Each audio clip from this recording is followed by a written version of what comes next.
Leader's essay tries to find a fifth identity for art as it explores the works and views of Pollock and Stella. Pollock was an abstractionist artist while Stella was a literalist. Both expressionist abstractionism and literalist art, being forms of modern art, focus on excluding it from social obligation, making it capable for standing for itself. Both forms try to make the most advanced abstract art.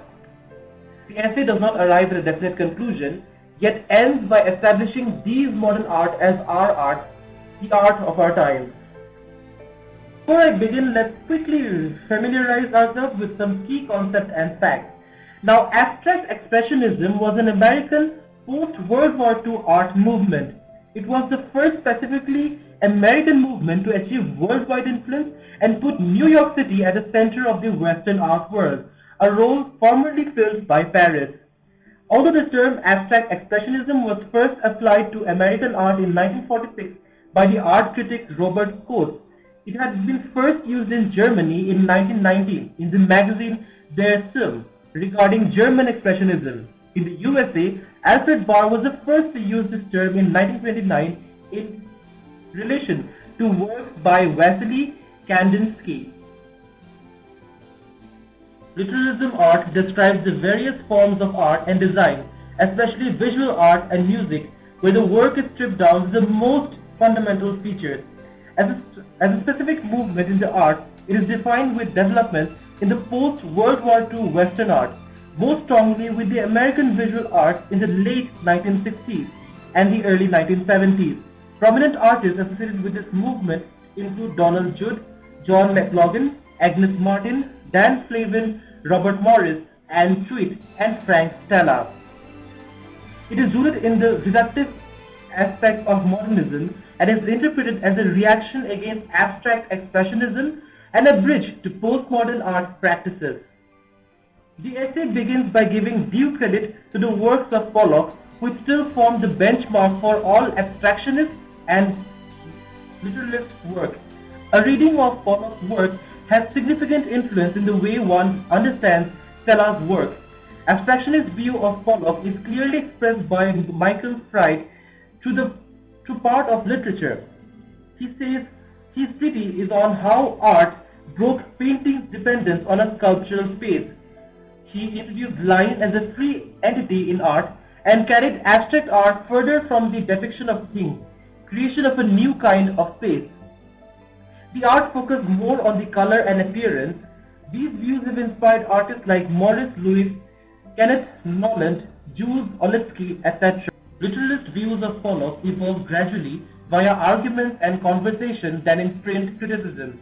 Early literalism saw patterns of line within their functioning of bound space. These paintings were rather seen as skeins of paint dripping directly from the cane, which meant that the paint had transferred itself to the canvas without any interference from the artist. These created a more obvious image of the painting being made. For example, Pollock left handprints all over his paintings. It gave a chance people to reconnect with art and see it as an entity concerning our everyday life. It negated the earlier notion of an elite class. It encouraged re-establishment of our relations with art. Thus, literalism's greatest works belong to those of Pollock because of the strong sense of objectness in them. The kind of object a painting was began to emerge forcefully as an issue in painting. Jasper John explored this idea of objectness in his paintings during the 1960s era. Alongside, abstraction desired to break the objectness of art. It aimed to achieve that by using two-dimensionalism and color. John had suggested a centered image. Inspired by the notion, Frank Stella focused on stripping the notion by which he could keep all his paintings flat, making it more accessible to creativity, something that allowed him to move on to other things. Stella's interest in making flat pictures was a response to his attempt to create art that would qualify as something post-Pollock. Abstractionists like Lewis, Noland, Olitsky pursued his ambition in using color. According to Stella, greater abstraction was being obscured by structure and composition. He went on to work on these themes as a slap-on-the-face revenge. The resulted paintings being displayed in the Museum of Modern Art. His paintings displayed there were seen as arrogant, the prime focus being to advocate his principles of abstract art. Some of his primary ideas were: one cannot use the space for a non-abstract to create an abstract art. The color should suggest a non-abstract object. Example, grass, skies. One must be careful about the kind of image, how it is placed, and the shape the entire picture has. The Pollock's message was to keep the field dominant, to be careful about color, and keep the space free from the space needed to depict three-dimensional forms and eliminate gesture. The whole issue was that the picture as a whole should be right. The overall image, the overall structure that he came up with should be right, and that is all that mattered. While this was going on, in the meanwhile, artists like Carl Andre and Don Judd are completely fascinated by the literal objectness of Stella's art.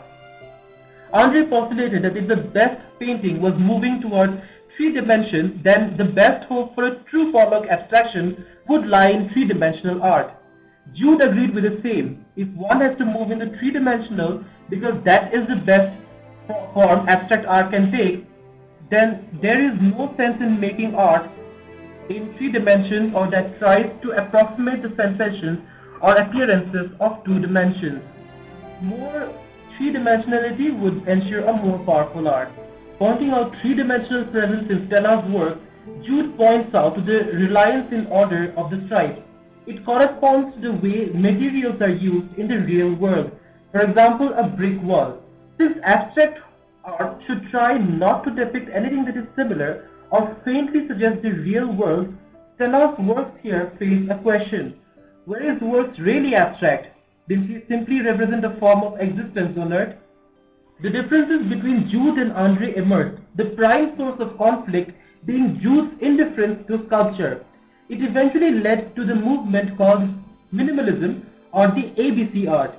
It began to undo the damage and rightfully began the work of revealing the development of a literalist art in America, limiting it to themes like minimal, reductive, anti-form are doing more damage to the art than ever.